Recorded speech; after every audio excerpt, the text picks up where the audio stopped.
massive autonomy on this agenda. As I said, you get the money, you're held to account for the impact, and what you do in between is up to you. And nobody is going to tell you that.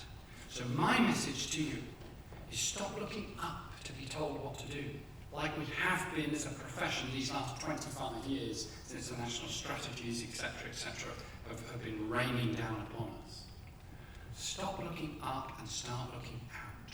Look out to the excellent practice in other schools. Look out to the massive evidence of what is working. And then you'll be in a position to choose the right strategies for your school. There's 4 places I would recommend that you look for evidence. The first is excellent practice in other schools, and the place I would start there would be the Pupil Premium Awards website.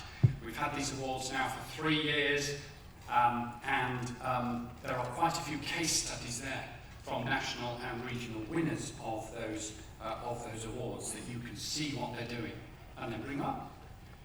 They have only won those awards because they have agreed to help other schools and support the work of other schools.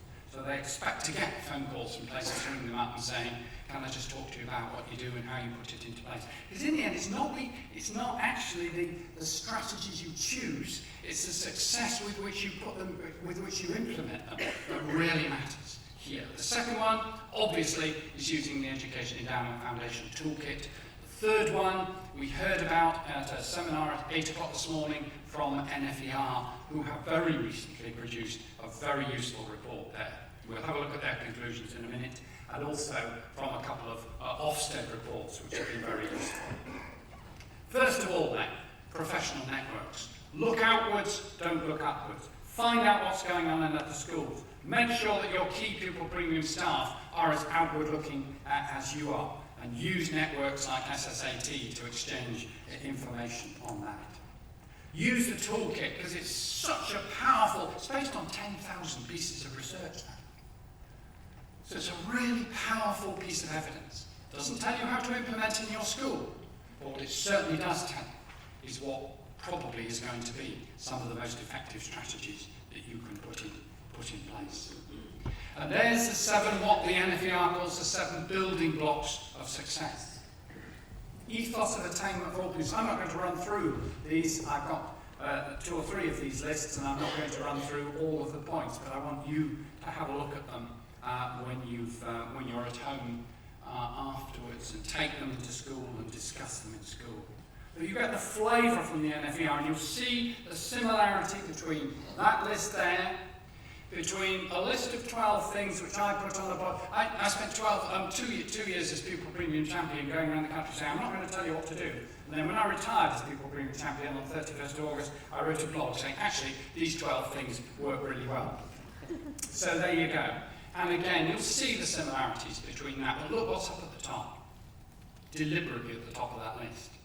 Really, really good use of data tracking progress of youngsters. Real, unerring focus, as I said earlier, on the quality of teaching. Identifying the barriers to learning and putting some real effort into that. Frequent, not regular, frequent monitoring of the progress of these disadvantaged youngsters. A lot of these youngsters, or quite a lot of these youngsters, will have pretty chaotic lives that can be turned around on a sixpence. If you only monitor how well they're doing once a term, or when you write their reports, or at certain review points in the year, then you're not going to pick up quickly enough when they are in trouble. And as soon as you do that, then you put the support interventions in place. You don't say, come along for some extra maths tuition in 3 weeks' time. Say, come along at lunchtime today. So those are the second 6 of those. Governors are important here too, the last point. Make sure that your governors are trained in all of this.